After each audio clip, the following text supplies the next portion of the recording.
Zo, ja, hij doet het. Goedemorgen allemaal. Is iedereen klaar van de pers? Alles ingeprikt? Oké, daar gaan we. Goedemorgen, fijn dat jullie allemaal de tijd hebben genomen om hier aanwezig te zijn. Ik kan er een heel verhaal omheen bouwen, maar we weten precies waarom. De officiële announcement, om het even zo te zeggen, want ook very big welcome to our international press.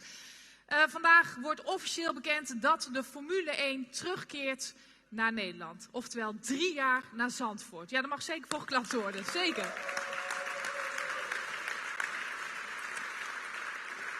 Het is sowieso een fantastische dag, want bedenk je even, een van de grootste sportevenementen in ons landje. Nou, daar mogen we natuurlijk met z'n allen gewoon super trots op zijn. Voor de mensen die mij niet kennen, mijn naam is Helene Hendricks. En dan zullen sommigen misschien denken, oké, waarom is... Ja, hallo Allard. Waarom doet zij dit? Want zij is toch van de voetbal? Ja, dat klopt. Maar bij de voetbal zeggen ze weer, waarom doet zij dat? Zij is toch van de hockey? Dus ja, eigenlijk is die cirkel rond. Ik ben gewoon een sportliefhebber en zeker van de Formule 1. En jullie hebben misschien ook al even kunnen zien, Talpa is mediapartner geworden. Dus vandaar dat ik hier ook sta, want Talpa is mijn werkgever. Hoe gaan we het precies aanpakken? Ik probeer jullie zo vlotjes mogelijk door die persconferentie heen te leiden. Zometeen komen er 3 gasten op het podium. Straks is er uiteraard ook nog ruimte voor een 1-op-1 interview. Niet met allemaal, maar dat is allemaal afgesproken met de pers. Dus als het goed is weten jullie het allemaal precies. En er kunnen nog vragen vanuit de zaal komen. Dat doen we eerst in het Engels en daarna in het Nederlands. Maar voordat ik die gasten naar voren ga halen, eerst even een lekkere opwarmer.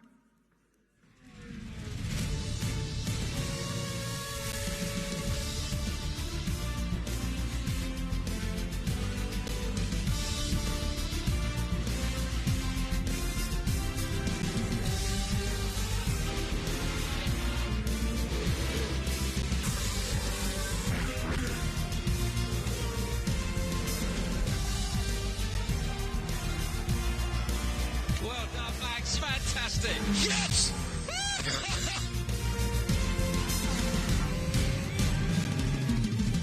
Make some noise for Max Verstappen!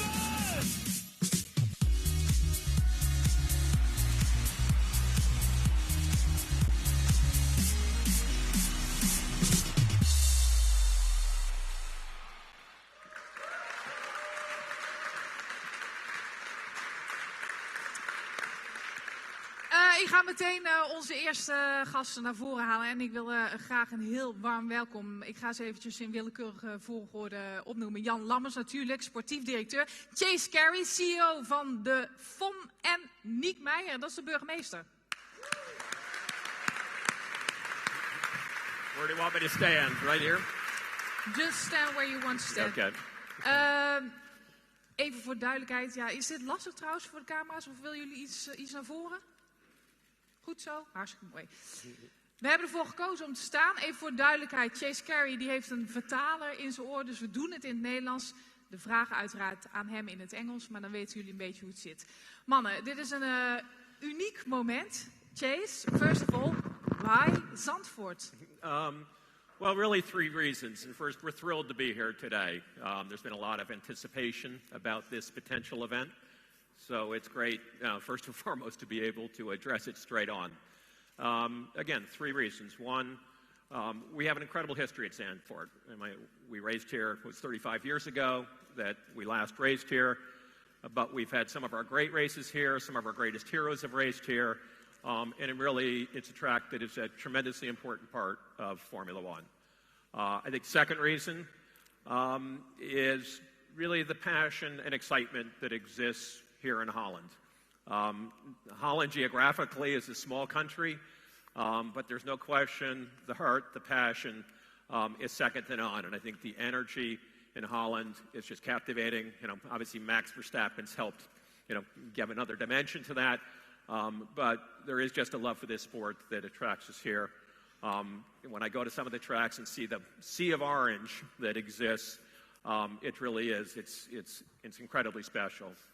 And I think the third reason is we're thrilled to bring a race back, a new race to Europe. And it's not a new race, obviously, because we raced here 35 years ago, but for a generation of fans, this is going to be a new race. And we're a global sport.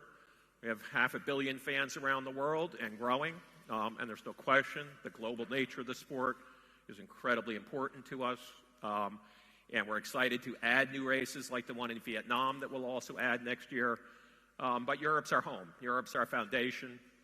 Europe is the base on which we build this sport. And so to bring the sport back to a great iconic track in Europe is incredibly important to us. Yeah. So we are very excited, but can you mention a date? So we haven't finalized the calendar. And so we probably will not do that still for another month or two. Actually, I don't think we finalized it last year till August, but we'd hope to do it a little earlier. But I think in general, it will be around this time of year, essentially pre-Monaco. And so the early part of as we head to Europe. But we'll finalize that in short order. Thank you. Jan, er komt een droom uit, toch? Ja, absoluut, absoluut. Waanzinnig. Ik denk, als je me een jaar geleden had gevraagd, dan had ik ook een van die mensen geweest die had gezegd van nou, dat is bijna onmogelijk. Maar het is waanzinnig. Ik voel me natuurlijk heel trots als Zandvoorter. Mm-hmm. Maar ja, als je voorstelt dat ik hier natuurlijk zo'n 40 jaar geleden voor het eerst een Grand Prix hier reed en nog iets daarvoor mijn eerste rondjes met de Formule 1 hier reed, dan dat we hem weer thuis hebben weten te brengen. Dat is natuurlijk geweldig. En ik ben Bernhard natuurlijk met al zijn partners, Menno en iedereen natuurlijk enorm dankbaar dat ze niet alleen het circuit hebben toegeëigend, maar dat ze dit voor elkaar hebben gekregen. Dat is echt waanzinnig. Unieke locatie. Natuurlijk ben ik niet helemaal objectief, om logische redenen, maar het is echt feitelijk uniek. Door die duinen, er is geen circuit wat zo natuurlijk gevormd is en waar je gewoon de ultieme racebeleving als coureur kunt gaan beleven. Het schijfvlak, dat is ons eigen Eau Rouge, zeg maar even, dat is de beruchte bocht in Spa. Maar wij hebben het schijfvlak en ik denk dat de coureur die volgend jaar hier op pole position komt te staan, die zal euforisch uit zijn auto stappen. Gewoon de pure racebeleving. Ja, we gaan zo meteen nog even iets meer over de race hebben. Kom iets dichterbij. Ja. Maar vertel even wat nou precies jouw werk inhoudt. Want je bent directeur sportief. Wat houdt dat dan precies in? Nou, ik ben min of meer een consultant, zeg maar, tussen het circuit en FOM. Daar waar nodig kan ik natuurlijk bijspringen en gewoon meedenken in het prachtige team wat dit allemaal tot stand heeft gebracht. Daarnaast zal ik de woordvoerder zijn naar de media. Wat op een natuurlijke manier eigenlijk heel gegroeid is. Dus dat zal de functie zijn. Ja, je bent gastheer van iedereen, om maar even zo te zeggen. Niet burgemeester. Dit moet ook geweldig voor u persoonlijk zijn, maar ook voor de hele gemeente. Ja, dit is buitengewoon. Ik heb al vaker wat in Zandvoort meegemaakt, want meneer Carey en Jan Lammers beschrijven Zandvoort, denk ik, in essentie op kernkwaliteiten. En dat is wat je hier aantreft. Een unieke positie, een unieke combinatie met unieke mensen. En die vinden elkaar.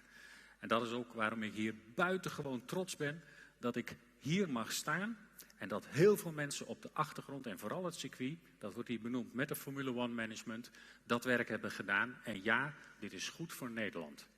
Dit is de Grand Prix van Nederland. Locatie Zandvoort, evident. Laat ik daar geen enkele twijfel over bestaan, voor zover ik er iets over te zeggen heb. Maar dit is echt geweldig. Ja, je had het al even over circuit. Het is uniek, zeg je al. Toch zijn er ook critici die zeggen, ja, maar het is ook een beetje saai. Of is het vooral technisch? Nou, ik weet niet. Iemand die hier met de Formule 1 auto gaat rondrijden, dat saai is denk ik gewoon het grootste contrast wat je kan bedenken. Hier wordt, kijk naar Monaco of andere circuits als Baku, waar je gewoon de ruimte maximaal moet benutten en iedere fout wordt afgestraft. Het zal hier ook een circuit zijn waar foutjes afgestraft worden, maar eventjes op zijn Nederlands, dit is echt gewoon een circuit voor de autocoureur met ballen. Ik weet niet hoe we dat gaan interpreteren als we straks ook vrouwen krijgen die in de Formule 1 gaan rijden. Maar goed. Nou, gewoon hetzelfde. Ja, oké. Maar het is gewoon echt de gepassioneerde autocoureur, old school, gewoon met lef. Krijgen we hier denk ik fantastische races te zien. Natuurlijk is en wordt er veel gezegd over inhalen. Maar de trouwe Formule 1 kijker die zal inmiddels ook wel gezien hebben dat het inhalen gebeurt tegenwoordig op een hele andere manier. Mm-hmm. Als iemand net aan het einde van zijn stint zit met banden die al gebruikt zijn. Iemand anders komt uit de pits. Hele snelle pitstops krijgen we hier, waarschijnlijk 3 stops. als iemand net met verse, zachte bandjes uit de pits komt, dan kan hij heel makkelijk iemand anders met gebruikte banden inhalen. Dus inhalen gaan we echt zien en we krijgen denk ik echt een sensationeel evenement. Mooi. What makes Zandvoort different? Well, all you have to do is look at it, and it's unique. I mean, one of the things we're incredibly proud of in the sport in general is that we race this year in 21 places, but each one has its own identity, and we want that. We want each place to be a reflection of what makes that country special, what makes that location special, and clearly, on every level, Holland's a wonderful country. The passion here. I had the opportunity to spend the night in Amsterdam, one of the world's great cities. That's nice, huh? So, and Zandervoort too, a great city. But, and that's where we want to be. We want to be in locations that capture the world's imagination. We call destination cities and destination locations. And a place like this, the iconic beauty of being here, on the sea with the dunes, really, is special. And I think in every shape and form. Clearly, the history of the racing here and the like adds those dimensions. But Zandervoort, really is something we're incredibly proud to be able to put a race on here, and really do want to thank everybody who made it possible. I mean, we've had great interaction with the individuals, other partners. Certainly Heineken, who was a partner of ours around the world, was an important part of helping make this happen, and really a lot of parties that came together to make this event possible. So what's important about the entertainment? I think in today's world, we're a different type of an event. We're not a 2-hour game. In many ways, we're up at least a 3-day, if not longer, multi-dimensional event. And sports is entertainment. So as part of that, you want to have a variety of things for people to do, food, music, exhibitions, and you want things for people of all ages. You want things that are interesting to a young child. You want things that are interesting to an old person like me. All right. So I don't know how old you are, but okay. But I think it is important to have things. We call these events. We want them to be spectacles, and that's larger than life. And I think in a world where people increasingly are looking for experiences over objects, we want to make the weekend here or the week here, the week of Zandervoort, a memory for people's lifetime, and something they'll remember and tell their children about and tell their friends about. And I think it's that type of, and I think that Formula One has the benefit of really being unique to provide that type of lifelong memory. Ja, it will happen. So. Niek, wat ik me afvroeg, heb je wel eens in een raceauto gezeten en ben je hier wel eens over het circuit gegaan? Nee, nog niet. Dat wordt tijd. Ik heb wel eens in een, net er tegenaan, een snelle Porsche gezeten. Ja. En ben toen over het circuit gegaan en heb toen ook een beetje ervaren wat Jan Lammers net voortreffelijk beschreef. En wat je ziet is, en ik sluit even aan bij de woorden van meneer Chase Carey, is dat sport en evenementen, dat is beleving van mensen, dat is passie. En dat is ook de reden waarom het hier in Zandvoort klikt. Onze inwoners met het circuit snappen als geen ander dat je die beweging met elkaar wilt maken. Dat moet hier en hier raken. Dat is waar het om gaat. En dan krijg je namelijk een fantastisch evenement. Dan lossen problemen zich op. Dat is hier de essentie van wat hier gaat komen. Ja, want die probleempjes, daar zal de pers natuurlijk straks ook naar vragen. Maar een Zeker. van die dingen waar ik even naartoe wil, voordat we nog over die Tarzan-bocht hebben, is de ticketing. Want waar moeten we aan denken? Wordt het heel erg opgevoerd of hoe gaat zoiets, de tickets? Nee, de verkoop van de tickets die zal gewoon op de normale manier plaatsvinden, zoals dat gebruikelijk is. En er wordt erg veel aandacht besteed om te zorgen dat het voor iedereen bereikbaar is. Dus gewoon marktconforme tarieven zullen gehanteerd worden. En we willen met name ook in het belang van de bereikbaarheid, willen zoveel mogelijk eigenlijk vrijheden bieden. Dus ieder die kan op de manier hier komen zoals hij hier wil komen. Maar daarnaast willen we ze gewoon heel erg informeren en ondersteunen. En mede natuurlijk met onze partner PON en Gazelle willen we gewoon zoveel mogelijk faciliteren dat die mensen die gewoon echt op de sportieve manier hier willen komen, dat die hun auto wat verder kunnen parkeren en het laatste deel hier naartoe fietsen. Dat kan, maar ieder kan op zijn eigen manier hier naartoe komen. Maar wij willen zoveel mogelijk qua ondersteunende met informatie en op een slimme manier zorgen dat ze hier naartoe kunnen komen. En dat we in dat streven ook de groenste Grand Prix gaan krijgen die er op de kalender is. Dat is ons streven. Mooi streven. Ja. Nog even over die Tarzanbocht, want de meesten weten dat natuurlijk wel even. Maar vertel wat daar nou zo bijzonder aan is. Nou, ik denk dat ze voor de ouderen onder u, mijn leeftijdgenoten, die zullen nog de tijden herinneren dat we hier Andretti en Hunt en Lauda hier gewoon samen door die Tarzanbocht heen zagen gaan. Dus wat kenmerkend is voor de Tarzanbocht is dat je zowel aan de binnenkant als de buitenkant ongeveer je positie kan houden. En dat brengt je dan gewoon heel leuk naast elkaar bij de volgende bocht. En dan krijg je weer het verschil tussen de man en de boy te zien natuurlijk. Wie durft hem te laten staan en wie niet. En dat draait soms op huilen uit. Maar ja, dat vinden wij ook wel leuk als spektakel.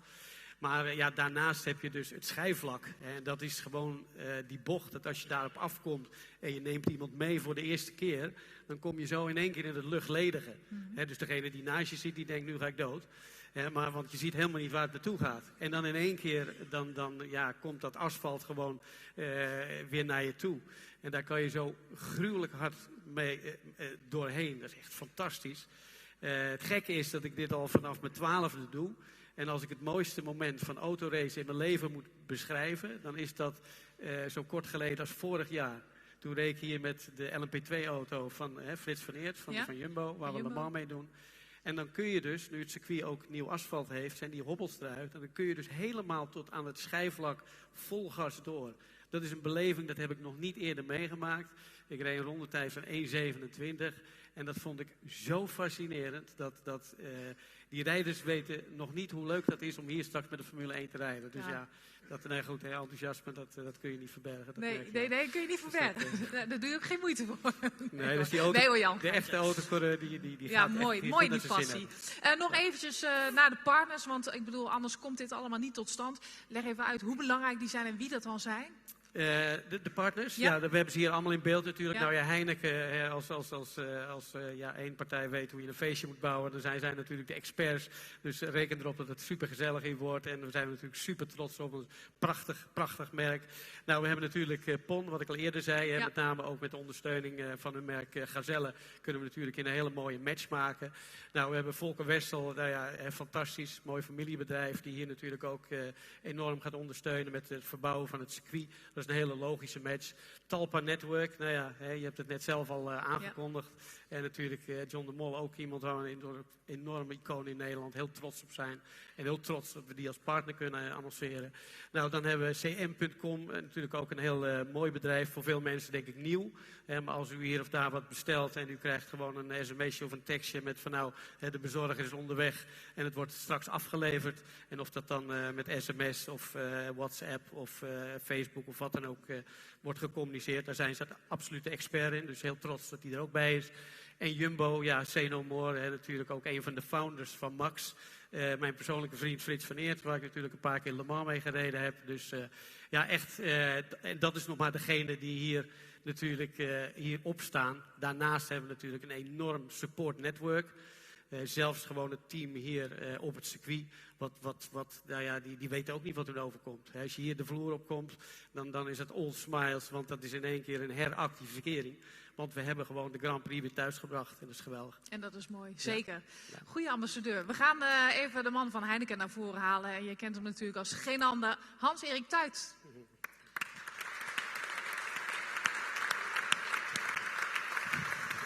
Goedendag. Hans-Erik, jij hebt ook een microfoontje. Ja, hartstikke goed. Ja. Dit is meer dan een race, hè? Ja. Voor jou. Vertel eens. Kijk, we gaan steeds verder naar achter. Kom een beetje naar voren. De race is natuurlijk het centraal, maar dat is het excuus om een weekend lang een geweldig festijn neer te zetten. Dat hebben we Heineken in samenwerking met de collega's van FOM al gedaan. We zijn titelrace in Mexico en ik hoop dat je de beelden van Armin van Buuren nog kan herinneren daar. We hebben het weer herhaald in China en we hopen dat festival ook naar Nederland te brengen. Want we zijn een trots Nederlands bedrijf en wat we over de hele wereld doen, willen we natuurlijk ook in eigen land doen. Ja, lijkt me hartstikke logisch. Voordat wij verder gaan, zometeen is er ruimte voor vragen. In het Engels eerst wil ik eventjes voorstellen. Dat zal zo'n 5 minuutjes duren. Daarna in het Nederlands. Ben ik iets vergeten verder, Simon? Denk het niet, hè? Nee, nou dan gaan we daarmee beginnen. Blijven wij lekker op het podium. Wie heeft er een vraag? Our international press first, maybe? Yes? Okay, we will come with the microphone. Over there, Simon. Simon, wou ik zeggen. Maar alles in het Engels. Hi. Hi, Arjan Schouten, Algemeen Dagblad. Question for Chase Carey. I think I heard 3 years. What's true about an option for 2 more years after that? what's the? I didn't understand the part. What's true about an option for 2 more years after the 3 years? Oh, look, I think we go into these relationships hoping and wanting them to be long-term relationships. Every agreement has a term to it. There's no magic to the term. That's probably not untypical for us, but we look to renew most of our agreements, and we look for our relationships to be long-term. So I don't think there's any particular meaning one should put into the term of it. It's just that, the nature of contracts, when you got to put something on a page. But our goal is to have real partnerships that have, long-term strength to them that we build over time. Thank you. Iemand anders een vraag? Ja. Joost Nederpelt, nu.nl. Question for Jan. Will there be any changes to the track layout? Yes, there are going to be a few changes. First of all, the start-finish line will be brought forward a little bit. Sorry, ik doe het even. Sorry, automatically I go in English. Maar, dus de start-finishlijn die zal wat richting de Tarzanbocht geplaatst worden. Om ervoor te zorgen dat bij de hoofdtribune gewoon het hele startveld duidelijk zichtbaar is. De Gerlachbocht, daar wordt de uitloop die wordt wat vergroot, zodat de veiligheid gewaarborgd is. Dan wordt de Hugenholtsbocht aan de binnenkant wat verbreed, zodat daar gewoon wat meer ruimte is en dat je met meer snelheid gewoon nog richting dat beruchte schijfvlak kan gaan. Natuurlijk wordt alles gesoigneerd en netjes aangekleed voor de grote dag. Maar dan komen we bij de Hans Ernstbocht. Daar zal het tweede deel ook wat minder kort gemaakt worden. Dus ook wat breder. Dus die flow door die bocht wordt een iets minder stop-start karakter. Dus dan kun je meer de gang erin uithouden. En dan wordt de Arie Luijendijkbocht, voormalige Bos uit, die wordt onder wordt een soort van kombocht van gemaakt. In ieder geval om te zorgen dat je daar vol gas doorheen kan. En dan krijg je ongeveer het effect wat je in Brazilië hebt, die laatste bocht. Maar dan kun je in ieder geval met de DRS open, kun je daar doorheen. Je zal nog wel even je handen in je stuur moeten houden, denk ik. Maar en dat uiteraard om te promoten dat er ingehaald kan worden hier bij de beroemde Tarzanbocht. Oké. Een andere vraag? Ja. Het is toch goed dat jij dit doet, Simon. Dat ik niet op die hakken overal doorheen moet. Yes. Joe van Buurik, Racing News 365. Question to Nick and Jan. Can you elaborate a little bit on the infrastructure plans for the event in terms of public transport? We hebben natuurlijk gisteren al in het nieuws eventjes gehoord over het treinstation natuurlijk. Hè. Zandvoort is is eigenlijk uniek dat de treinen rijden nog net niet de Pitstraat binnen, maar komen hier wel naast het circuit uit, dus dat is fantastisch. Daar moeten natuurlijk ook nog wel wat aanpassingen gedaan worden. En ik denk dat het een prachtig voorbeeld is van hoeveel ook de komst van de Grand Prix hier in de omgeving kan toevoegen. Want als die leidingen aangepast kunnen gaan worden, dan is het natuurlijk fantastisch dat dergelijke investeringen gelegitimeerd kunnen worden door die Grand Prix. Wat je ermee bereikt is dat Zandvoort nog toegankelijker wordt doordat er meer treinen kunnen rijden. Wat weer inhoudt dat minder auto's door de randgemeenten zoals Bloemendaal en Heemstede hoeven te gaan. Dus op die manier kunnen wij daar ook gewoon de verkeersdrukte gaan controleren. Dus ik zou zeggen dat is eigenlijk goed nieuws voor alle betrokkenen. Wat dat betreft denk ik dat het op dat gebied beter wordt. En daarnaast, wat ik al eerder zei, we willen de mensen gewoon zo gedetailleerd en goed mogelijk informeren om slim te reizen. En daarnaast zeg ik natuurlijk van wie zou hier eigenlijk... je zou geen haast moeten hebben om uit Zandvoort weg te komen. Er zijn mensen die zitten 10 uur in de auto om hier 3 uur op vakantie te komen. Dus ik zou zeggen, als het kan, plak er een dagje achteraan. Het is goed vertoeven hier. We hebben een stuk of 27 fantastische tenten. Als je Down Under wil gaan, dan kan dat. Als je naar Ibiza wil gaan, kan dat. En noem maar op. Dus je moet hier helemaal niet weg willen. Het is ongelooflijk. Je moet hier niet weg willen. Niek, wil je daar iets aan toevoegen? Ik wil bijna mijn ambtsketen bij Jan gaan omhangen. Maar dat is, als je zo'n trotse inwoner hoort praten die het dorp nog veel beter kent dan ik, dan krijg je dat gevoel ook. Dus echt, dat klopt helemaal. Ik wil er nog aan toevoegen dat je ziet in heel Nederland, maar ook wereldwijd de discussie over verduurzaming van evenementen, maar ook die routing eromheen, die mobiliteit. En wij willen juist, ook als gemeente, met het circuit, en Jan geeft een aantal voorbeelden, kijken van wat voor stappen kunnen we daar gaan zetten. Ja, dat zal niet de eerste race gelijk 100% zijn. Nee, de kunst is om daar stappen te gaan zetten, om dat op een andere manier te gaan doen. Treinen is er één van, bussen is een andere, met grote parkeerterreinen om ons heen. En de derde is echt, en Nederland is een fietsland, en de strategische partner is binnenboord gehaald. Dat is denk ik echt uit de kunst. Daar gaan we ook het verschil maken. Want dat kan hier bij uitstek. Dus je hebt een aantal opties om dat te gaan doen op een andere manier. En daar geloof ik in.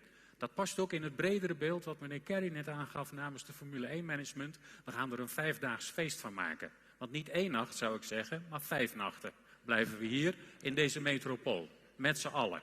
Want die hele metropool is op fietsafstand bereikbaar. Elektrisch of niet. Dat is een beetje mijn leeftijd. Super. Verder nog vragen? You're okay? Yep. Ja, oké. Komen we zo bij jou? Nog even ter aanvulling, Frank Huiskamp, NRC Handelsblad, voor Jan en voor Niek. Zijn er manieren om het te ontmoedigen, de auto hier naartoe? Want er werd eerder gesproken over kaartjes met korting of speciale kaarten. Is daar concreet iets over duidelijk hoe dat misschien nog gestimuleerd gaat worden? Nou, het meest concrete is dat iedereen wel moet beseffen dat ze volledige vrijheid hebben hoe ze hier naartoe willen komen. Daarmee kunnen ze ook zelf beslissen wat voor risico's ze nemen. Dus iedereen die er eventueel in een file staat, die heeft daar zelf voor gekozen en die vindt het ook de moeite waard. Laat één ding duidelijk zijn, is dat verkeersdrukte bij een groot evenement is gewoon onontkoombaar. Dus of je het nou over de Grand Prix van Frankrijk hebt, Monaco, de Zwarte Cross, de TT van Assen. Als mensen in één keer allemaal naar huis willen, ook al ligt je circuit pal aan de snelweg, heb je te maken met verkeersdrukte. En dat is eigenlijk gewoon een logisch gevolg. En wat ik al eerder zei, we willen gewoon mensen zoveel mogelijk adviseren en informeren over wat de slimste manier is om te gaan reizen. En daar zijn natuurlijk zo ongelooflijk veel manieren voor. Je kunt de elektrische stepjes achter in de koffer gooien. Of je kunt de fiets pakken of wat dan ook. Maar anno 2019 kun je echt gewoon verkeersdrukte van vroeger. Ik denk door ongeveer minimaal 2, maar misschien wel door 3 delen als je het slimmer aanpakt. Ja, ik denk dat dat de essentie is. Dat je vanuit verleiding en dingen mogelijk maakt. Die verantwoordelijkheid hebben mensen zelf. Maar die gaan ze ook nemen op het moment dat je die opties goed gaat inkleuren. En dat zal de uitdaging en de kunst zijn. En ja, mijn ervaring is, als ik kijk naar onze gemeente met grote evenementen. In de zomer, vorig jaar, liggen er meer dan 100.000 man op ons strand. Dat ordent zich betrekkelijk goed. En dit evenement gaat mogelijk maken dat we daar ook een slag kunnen maken. Want je moet het wel in het grotere geheel plaatsen. En daar ligt de uitdaging in. Oké. NOS. Alle betrokkenen eerst van harte gefeliciteerd. Toch wil ik een beetje een chagrijnige vraag stellen. Excuses daar vast voor. En voor meneer Lammers en meneer Kerry. In 1985 werd hier de laatste Grand Prix verreden. Meneer Ecclestone zei toen in de grootste krant van Nederland. Dat is omdat het een armoedig circuit is. Slechte faciliteiten. Een slechte marktplaats. Zo werd hij toen gequote in de Telegraaf. Wat is er sindsdien veranderd dat het nu wel weer op de agenda komt? Dat is mijn vraag. Do you want to answer or Nou, ik denk dat, kijk, wat er is veranderd, dat gaan we met name natuurlijk volgend jaar zien. We staan nu gewoon aan de vooravond waar we dat kunnen melden. En nogmaals, met enorm veel trots. Van die periode hebben we geleerd. Nederland stond er toen economisch ook heel anders voor. Dus de manier hoe het hele beleid hier was en de exploitatie van het circuit was in een heel ander stadium. En nu is gewoon het circuit volledig self-supporting. Laten we niet vergeten dat we dit zonder overheidssteun landelijk doen. De gemeente is natuurlijk fantastisch dat ze het ondersteunen en ook een bijdrage geven. Maar de totale exploitatie gebeurt op eigen kracht. Het is gewoon een heel succesvol bedrijf al tientallen jaren. Als de jaarcijfers soms wat minder ogen, dan komt dat natuurlijk omdat de investeringen gewoon gedaan worden met het oog op de toekomst. Maar het is gewoon een heel winstgevend bedrijf. In tegenstelling hoe dat toen was. Toen was het heel erg met misschien iets meer een focus op het normale racen. waar dan geen geld werd verdiend. En dat heeft toen een beetje het circuit uitgehold. Inmiddels is de exploitatie gewoon heel succesvol. En ik denk dat de aankondiging van een evenement zoals dit nu eigenlijk het resultaat is van die succesvolle exploitatie. Dus ja, wellicht was dat toen waar. Maar wij hopen sowieso, dat is onze ambitie, om volgend jaar te bewijzen dat er heel veel is veranderd. En moet er dan nog veel aan die faciliteiten... Ja, of course. Sorry. Excuse me. En moet er dan nog veel aan die faciliteiten gebeuren? Misschien dat ik dat aan meneer Carey kan vragen. I was actually, I'll let him comment more on what the plans are. I guess what I'd really add to it, first, I don't have the 1985 perspective, but we spent a lot of time discussing how do we put on an event that meets both of our expectations. I think we feel it doesn't. This microphone, I think. Yeah. I lost it. I don't know. Is this No, working? it's working, yeah. I'll talk loud. You know, is it on? Yes. Yeah. Okay. There it is. So we spent a lot of time understanding what were the plans, what were the visions for this. I think we both want an event that is the spectacle I talked about earlier. And I think unless we were confident we could do that, I think part of that confidence comes from the quality of the group behind it. Again, both the individuals and the corporate entities, the broad-based support here to put on an event we can all be proud of, that Holland can be proud of. I think we feel very confident in. We feel the plans are in place, the commitment's in place, and the quality of the organization is in place to do what we both want it to be, make it what we both want it to be. Yeah, Oké, ik ga heel even inbreken. There's maybe one thing I would like to add to that. Eén ding wat ik er nog aan toe wil voegen, wat ik net vergat te zeggen. De veranderingen van het circuit heb ik u net aangegeven. Maar aan de faciliteiten, er komen nog een aantal pitboxen bij. Er komen nog 3 hospitality units bij om het te completeren. De pitboxen die worden aan de achterkant 8 meter dieper gemaakt. Zodat alle pits, alle Formule 1 teams hun faciliteiten kwijt kunnen. Eén ding wat misschien een aantal mensen over het hoofd zien is dat we moeten niet vergeten dat in de jaren 80 hadden we af en toe 33 auto's, oftewel teams die zich moesten kwalificeren in de voorkwalificatie al. En uiteindelijk stonden er 24 auto's op de grid. Dus wat dat betreft waren er veel meer teams nu. Wat er veranderd is dat dat wat compacter is geworden. Dus er zijn nu 20 auto's op de grid. Dus wat dat betreft is er meer lucht dan toen. Maar die faciliteiten worden dus inderdaad wel aangepast dat de pitsgebouwen groter worden. Ik ga even inbreken Sorry. nu. Want ik zei 5 minuten, maar ieder antwoord van jou is al ongeveer al 5 minuten. Dus we gaan langzaam afronden. Ik stel voor dat we nog 2 vragen hebben. Wie zou heel graag hiervoor? Was iemand die graag een vraag wilde stellen?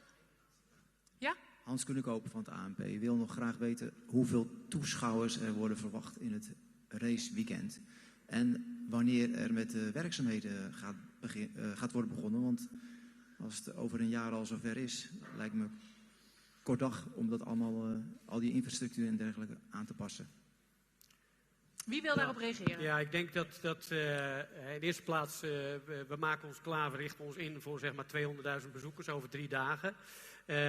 Dat is ook waar we ons voor in moeten richten. Omdat die kaartverkoop, we verwachten dat het aanbod minder gaat zijn dan de belangstelling. Minder, ja, dat we gewoon niet meer kunnen bieden. Dat is 1. De voorbereiding en de werkzaamheden, ja, die zijn eigenlijk al begonnen. Omdat 80% gaat natuurlijk in je planning zitten. Dat is iets, dat lijkt misschien heel veel. Maar een goede wegenbouwer die kan zeg maar, die veranderingen gewoon in no time, 1 of 2 weken, kan het aangepast worden. Er is geen noodzaak voor haast. Dus we zullen ons hoofdzakelijk focussen op gewoon de economische aanpak en de kwalitatieve aanpak. Dus er is geen enkele reden voor ons om overhaast aan het werk te gaan. En ik denk dat zo'n beetje rond de zomer gewoon alles uitgerold gaat worden. Oftewel, we hoeven ons geen zorgen te maken, toch? Nee, nou, wij maken ons zeker geen zorgen, want anders zou je natuurlijk ook zo'n project Mooi. niet aangaan. Dus laatste we zijn er klaar vraag. voor. Ja.